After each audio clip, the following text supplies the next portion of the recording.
तो चलिए समझते हैं कि क्यों शानदार दिखने वाले मार्केट ब्रेकआउट्स अक्सर एक दर्दनाक जाल साबित होते हैं। किसी परफेक्ट ब्रेकआउट को अचानक पूरी तरह उल्टी दिशा में पलटते देखना सच में बेहद निराशाजनक होता है ना? हैरानी की बात यह है कि 50 से 70% ब्रेकआउट्स अपनी पहली कोशिश में ही फेल हो जाते हैं। असल में ये कोई रैंडम एरर नहीं है, ये बड़े खिलाड़ियों की सोची समझी चालें हैं जिन्हें लिक्विडिटी ट्रैप कहते हैं। फर्क देखिए, रिटेल ट्रेडर्स नया ट्रेंड देखते हैं, जबकि बड़े इंस्टीट्यूशंस के लिए ये सिर्फ एक लिक्विडिटी पूल होता है।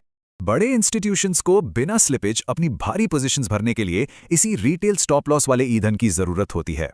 इसका नतीजा है स्टॉप हंट। इसमें जानबूझकर कीमतों को इतना धकेला जाता है कि सारे रिटेल ऑर्डर्स ट्रिगर हो जाएं। लिक्विडिटी बटोरने के लिए इंस्टीट्यूशंस हमेशा साफ दिखने वाले रिटेल सपोर्ट और रेजिस्टेंस लेवल्स को ही अपना निशाना बनाते हैं। इसे पहचाना कैसे जाए? किसी भी असली मूव को परखने का सबसे सटीक तरीका सिर्फ ट्रेडिंग वॉल्यूम होता है। तुरंत कंफर्मेशन के लिए रेजिस्टेंस लेवल्स पर बनने वाले खास कैंडलस्टिक पैटर्न्स पर भी बारीक नजर रखी जा सकती है। अगर कैंडल की विक बहुत लंबी है तो साफ है कि ब्रेकआउट मोमेंटम नहीं, बस लिक्विडिटी बटोरने का जरिया था।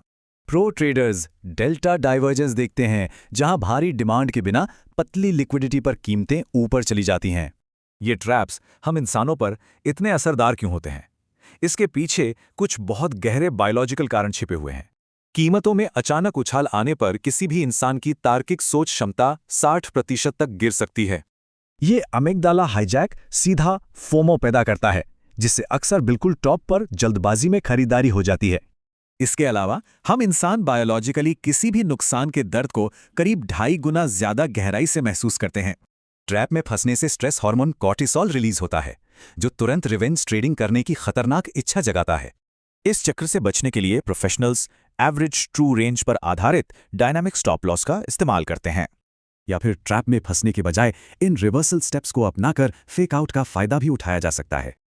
अंततः ट्रैप से बचने का सबसे बेहतरीन तरीका है कि हर ब्रेकआउट को हमेशा शक की नज़र से देखा जाए।